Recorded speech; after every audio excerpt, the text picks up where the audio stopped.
Hello and welcome to Best in Horror, where we hopefully look at the great movies in horror and I gently guide your hand in those viewing experiences, which is why we watched Green Room today. Nice. And so first, Marcus, do you like us? Oh, I like Do us you very like us much. I here? like us Do very you want to much, yeah. share us? I'd love to share us with the world. Do you subscribe to us? I subscribe to us and all we say. Well, everyone else should, so right? Totally they should. Today I'm joined by Marcus, and we're going to talk about Green Room. If you would kindly tell me your thoughts about this movie. Green Room. This was a bit of a left field one for me. Avid watchers, listeners will know that I'm slowly educating myself in the horror genre. It's not something I'm particularly kind of up together on. So this was a fun pick, man. Like this was a fun, but I enjoyed this movie, like because it starts out. Well, what I would say, the first note I have, and I've got a load of notes up here. The first note I have is this film put me on edge immediately by having her sat on the back of a bike facing the wrong way, not even holding on. She's just sat there. She's sat there, just texting. She's doing this. She's not even holding on. Oh my god! I was like, "What are you doing?" That's the worst thing. It's a very It's English the most response. punk rock thing. Yeah. Oh man, I mean, it's brilliant. Like the color grading, the way they look at this is like. The way it looks and everything, like the greens and the yellows, this kind of sickly feeling to it. It's brilliant. It's great. And I think that for me, it's a very personal response to this movie. But when I was growing up, punk was never my scene. But I had a load of mates who were in punk bands, so I ended up kind of like being dragged along to punk gigs and stuff like that. So I recognize like all of the stuff going on here in terms of like the crap on the walls and the dingy bars and things like that. So it's really interesting. But so yeah, it was a world that I thought was a really interesting one, and to explore a film like this up against a message like this and a story like this with punk rock as your backdrop, I just thought was like, shit, man, this is great. So yeah, I was very into it. And then Patrick Stewart popped up, and I was like, yeah. Sold. Fellow countrymen, right? 100%, and he does well. He does. He plays the nicest of your country, plays the lowest of ours. But what a brilliant bit of casting though. Like It's amazing. It was so great, and I think that there's so much about this, like the normality of the people that are running this venue, just and the fact that there's this moment where he's like, I need to get some more money out. He's like, oh, I gave you something. He's like, yeah, someone's dead. He's like, okay, well, I still need to balance the books. It's like, oh god, it's just so yeah. It's like a little society within this bar. Yeah. Well, I was just going to say, it just makes it so clear that this is every day for them.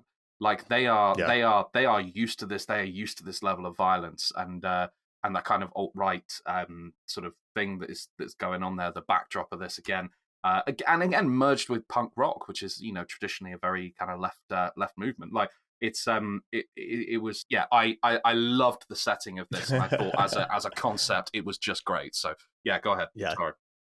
No, so I hate this movie. What? Because it's so good. Oh, okay.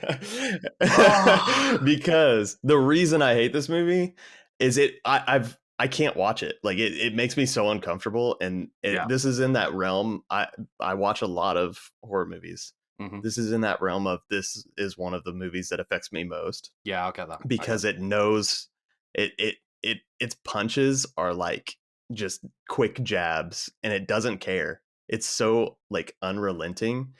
But I don't know, like I was thinking as I was watching this, is this a postmodern horror movie? I don't know if that's the right term. But interesting. Are we in this phase where you can, to me, this movie started out and I was like, clearly saw on this rewatch Texas Chainsaw Massacre, like the original, just kind of that same guerrilla filmmaking, not on that same level, but the same feel. where uh it's kind of this group of this band in Texas Chainsaw. I think it's teenagers, um it just kind of starts out, throws you in it, and they're just kind of um it's almost like the movie is not aware of itself uh to like a huge extent to me, where it doesn't pull its punches, it doesn't treat anyone like a hero. And the only part where I say it does that is where it makes you think that I think it's the drummer, the guy who kind of takes over in the band once the situation starts to go south. You're kind of like, okay, he's kind of rising to the top as the hero, but that's more from a character thing, a character perspective, I think. But then it's again like, just once everything goes south, it doesn't treat anyone like the hero if they make a bad decision. Um, the other thing I noticed too was, did you notice the Shining shot of the car driving? No, I didn't. Straight ripped from The Really? Shining at the very beginning. Go back and check it out. Oh my god, yeah, I think I know what But you're talking there's about. Yeah. it's just like, it's from behind, and it's a winding road, and it's literally just like, I don't know if it was a drone or a helicopter at the time. Doubt it was a helicopter. But Oh uh damn, yeah, yeah, yeah, yeah. so yeah, That's no, I just mad. thought that was a fun little, like, Yeah. this is kind of uh just the influence that horror movies have on each other, and Yeah. even if they're like, The Shining is in no way similar. But Totally. yeah, Like I so it to pick up on your idea there of this, whether this is a postmodern horror movie, I think it's a really good read of this, because like this, it does everything you expect a horror movie to do. It's got the teenagers in the woods, it's got them, all the young people in the woods, it's got all so many of those horror kind of tropes and cliches. There's a little bit of gore, but only a little bit. But it's there. There's the kind of confined space. There's the sense of hopelessness. There's the realization. There's all of these kind of the tropes there, but they are all of them subverted into something else. The idea of to just go back to the premise of it, the fact that they walk so willingly into the lion's den. They know what they're walking into here, albeit they yeah, don't know what exactly they're walking into, yeah, but they know that they're walking into a dangerous situation, given who they are and who they are, going to play for, and they do it, and they walk willingly in there, and they're quite happy to do it, and they were about to go home, and I think it's all of these things, these little elements that go, yeah, no, this is it. It knows what it's doing, but it's telling it so freshly, and it's telling it in such an interesting way, and I think the all of the performances are brilliant. I think the whole thing about this film is all understated, and it's because that's what I mean about how the gore isn't like, this isn't Saw. This is like, this is in that sense, it doesn't pull its punches, because it goes for the jugular when it really wants to go, and it's brutal, but I think it's brutal because it's so hyper realistic in that sense, like in terms of the injuries and things like that. When he pulls his hand back and his wrist is like limp, that affected me more than anything, like that could have been, blood spurting and like all this, that, and the other, because it's just so horrifyingly real. Um, yeah. and like No, trying to pull the I screwdriver out, it's, oh god.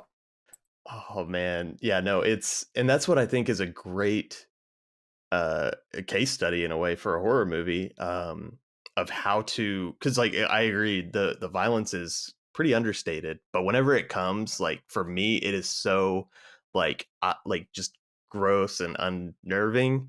um and I think it is due to the fact that obviously we're coming into this movie knowing, if you like, knowing a little bit, if you've looked at IMDb or whatever, Anton Yelchin is going to be, he's the highest billed Yeah, cast. of course. So Yeah. he's going to be kind of the center, at least somewhat, however much the script will do with that, whatever. But to and I mean, even opening shot, you're opening on Anton Yelchin. You're kind of like giving these cues, um but the thing is, like, whenever that hand happens, you don't expect it, whenever it comes back, to be as brutal as it is, because you've almost chopped off the main character's hand.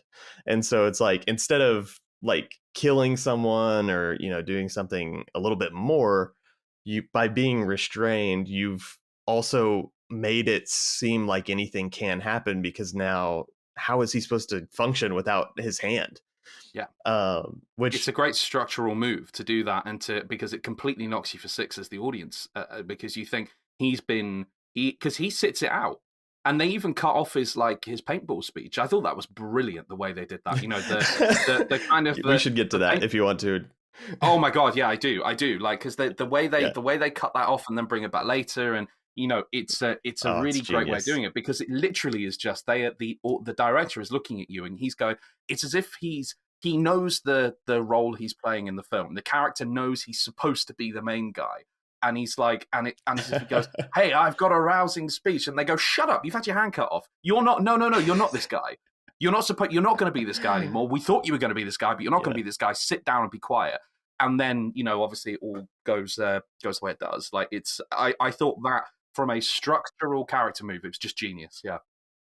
Yeah. Well, and even in their moment where they're like going full paintball Hmm. from that Yeah, story, yeah, and yeah. like just doing whatever they want, like just to throw them off. He like Anton Yelchin hops down into the basement and is just running, clanging everything, and it's the most like uncoordinated run. Obviously, because he's like probably in shock. His hand is barely hanging on. It's duct taped Everything that onto his his body. Yeah. character does, yeah, yeah, because his friend was like, "Oh, you think they would have some gaff tape being a band, but You'd think, yeah.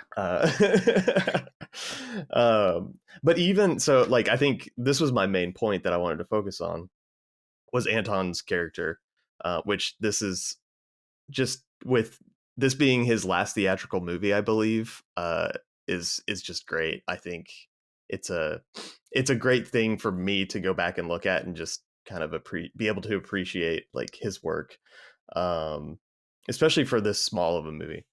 But yeah, so he is the most unlikely character to be the hero, I think, and that's from a script point, that's from a directing point, it's even from an acting point too, where he fills that in. But um it's down to like down to the very fact that he's the bassist in the band.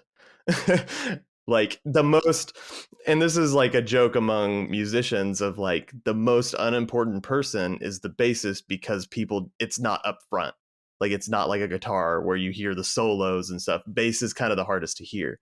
And so I think that that's a just like great little note that like is just kind of layered in there to motivate his character. um and even to the point where he can't even think. So his character is the most to grow, but he can't even think of a band to pick for his desert island band until the end. And so it's like it's a great little like way of us it I think it's tracking his character, and I think that's a good thing to look at in this case study.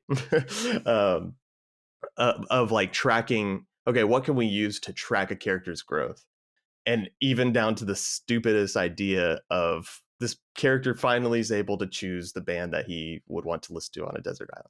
So I think that that was for me the highlight. I loved that aspect of it, and I think pairing him up in the end with Amber, I think the character's name is the skinhead kind of girl in there, the one that survives anyway.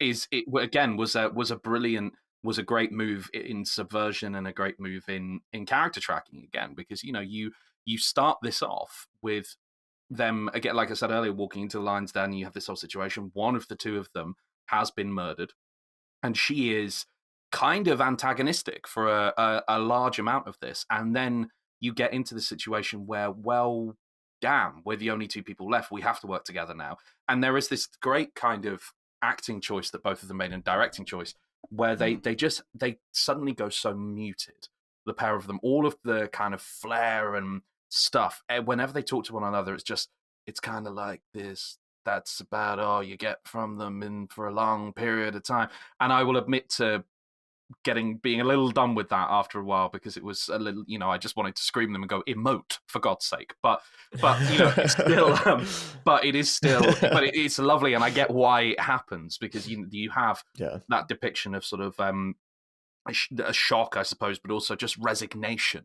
to the fact that, well, we're going to die, which goes in with, you know, his speech about the paintball and everything like that. And I think I think it's a brilliant choice to have them end up together at the end, because the whole way through you're watching these band members, and also whenever they escape from that room, they just end up back there again.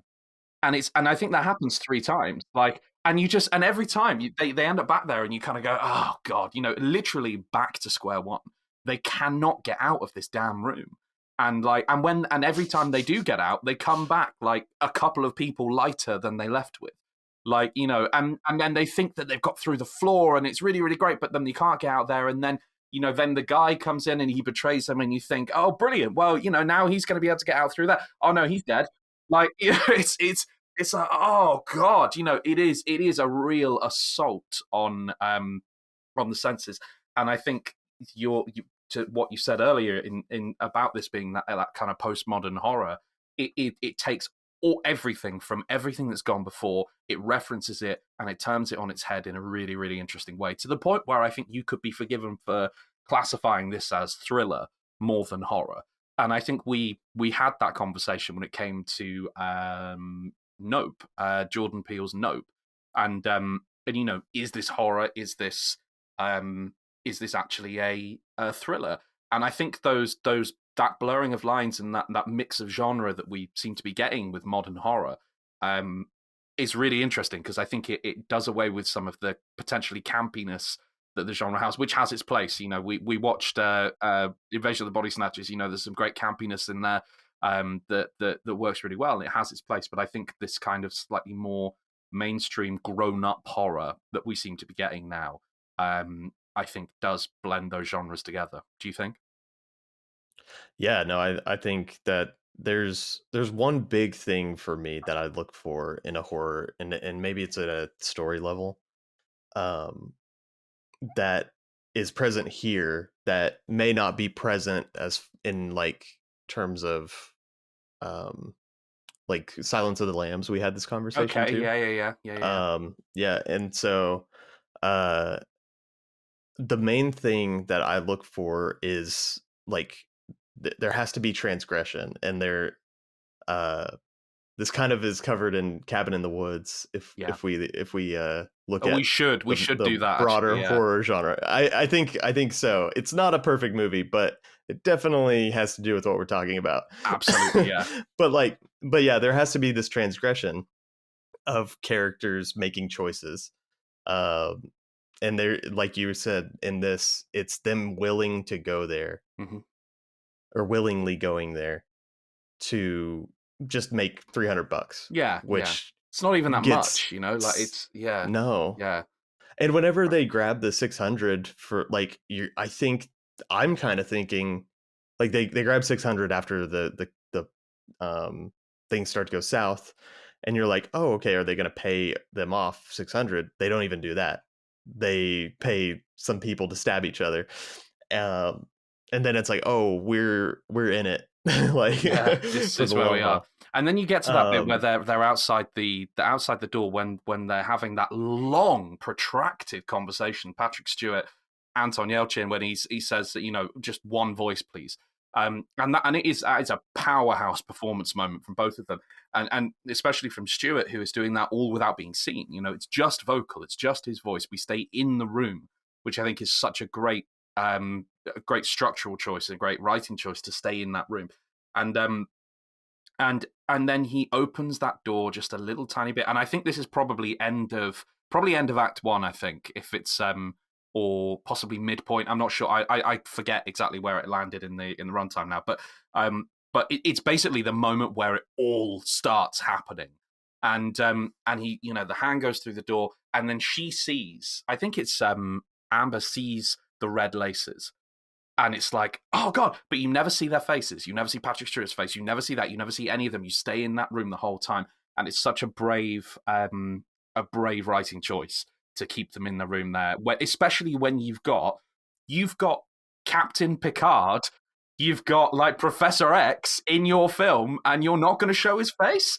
Wow, like, it's ballsy, man. I think it's great. I think it's a really great decision. It pays off in droves. Like, yeah, I'm into it. And I think on rewatch, it's it's hard to remember how much or how little screen time Patrick Stewart has, which goes back into another conversation we've Yes, it had. does. But Yeah, like, yeah, yeah. yeah, but like I think as you look at all these performances, like especially in this movie, you have to look at everything surrounding it. This was an early A24 movie. Like I don't know if early is the right term, but this was kind of before it was its like own. It had found its place in the marketplace and like was a film lover's like young film lovers' dreams. um, whereas like they were doing very small stuff, very basic like stuff like this. That's very ground like just go out and shoot it. We'll secure funding. Um, and that they had some connections and stuff, but now they've grown and grown. And so I think that like that's where, and that's it comes back to the violence in this, and then the budget and getting Patrick Stewart. Like you have all of these things surrounding your movie, and you kind of this director had done another movie, but this was it didn't have Patrick Stewart or Anton Sure. Yelchin. Yeah, It yeah, yeah. actually it had the guy who was the like right hand man who wanted to go to jail at the end. Oh, okay. Did It it? starred That's that cool. guy. So Yeah, I yeah, love that. Love that. um, yeah. So but like, so obviously this movie, is your spotlight kind of for as a director and everyone making the movie.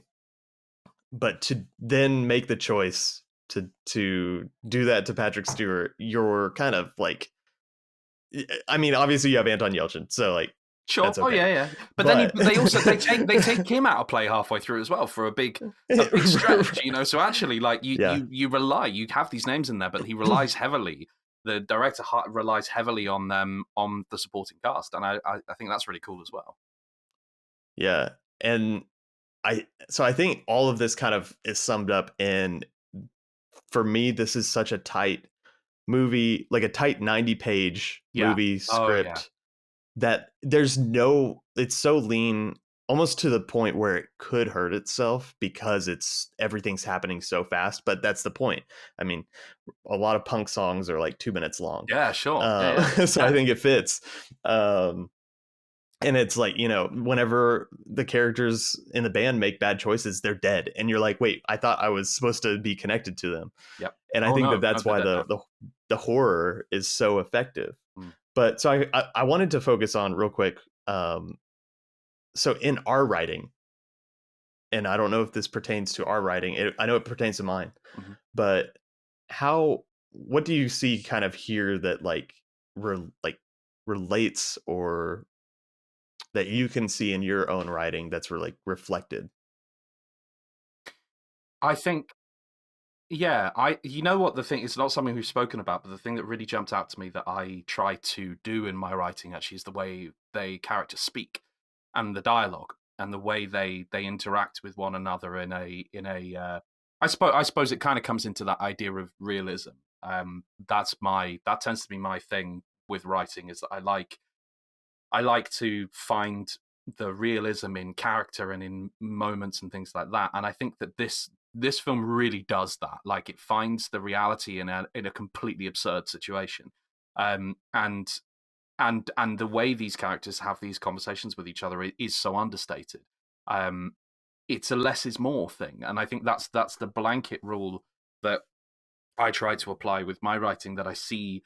And maybe that's why I like it so much, because it's exactly my style. Like, it's short, it's snappy, stuff happens quickly. There's no fat on it. It's exactly the way I like to write, and I think that, but it also utilizes the speed and the normality of these situations to find comedy. And I think that's the real kind of triumph of this movie, is the fact that you laugh through it. Like, there are moments where I was not exactly belly laughing, but I did laugh at I had Yeah. a loud chuckle, and I think that's one of the real triumphs here, is that they using that normality in an absolutely outrageously ridiculous situation to tell a story in such a compelling and lean way, to use your word. Like that's what I find here. That's what I really connect with in this film. The way they talk to each other and what that's reflective of about the wider film, I think. Yeah, no, that's great. Um, I think for me, it's like it's more of a practical thing that I look at, um, where a lot of a lot of what I write, I either if I don't have to, but I end up directing, um, if we can make it, and then I end up editing. And so whenever I come approach a script, a lot of what I'm writing is this kind of level or budget um, of filmmaking, and so that's kind of the way that my just where the scripts that I write tend to go. And it's not from just the point of okay, am I going to shoot this? But I think it's a good thing to look at a script, and I think there's different categories. But a lot of the stuff that I write isn't studio stuff. It's going to be small budget, um, and so I think that that's a good thing to look at. Is like, okay, can this be shot? Can this be like, can we get the budget for this? And in doing that, not that you have to direct it or shoot it yourself, but in doing that, you're helping, it can help get things made. Um, and I think that this is, with it being such a tight 90, it's such a good thing to look at and say, like, okay, what did they use to their advantage?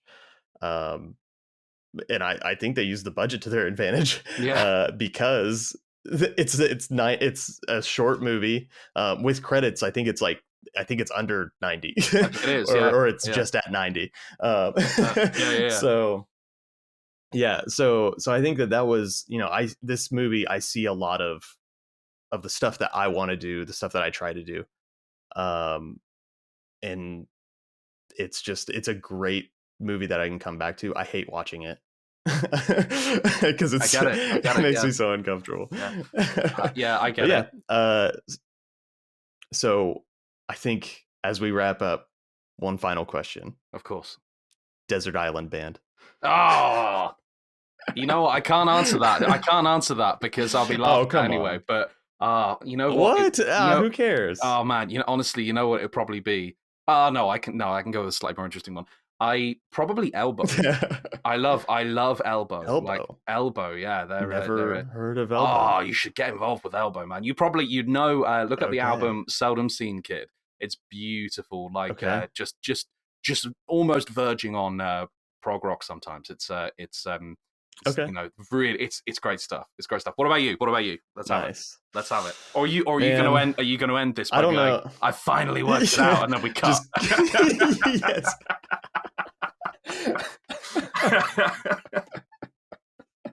That actually is probably better than my answer. My Nice. answer is Nice. pretty basic. I think I would have to do the Beatles, Oh, okay. cuz Love that. I just they the thing I think about them is you have so many types of like genres, but like types of albums Hmm. and the progression that they did. So I think Yeah, that you yeah. just have a fresh album a Man, lot. yeah. So That's so it's true. kind of a That's great. basic That's it's kind of great. a basic answer, but there's a reason they're the Beatles. Yeah, So exactly. Yeah. Well, I mean, what are you going to do if you're going to say you're going to change the Beatles? Don't you dare. They tried that in yesterday. yeah. It didn't work. Goodness sake. Thanks for talking. It's a pleasure. This has been a great pick. I'm really, really into it. So more like this, Yeah, please, Caleb. I'm into it. more to come.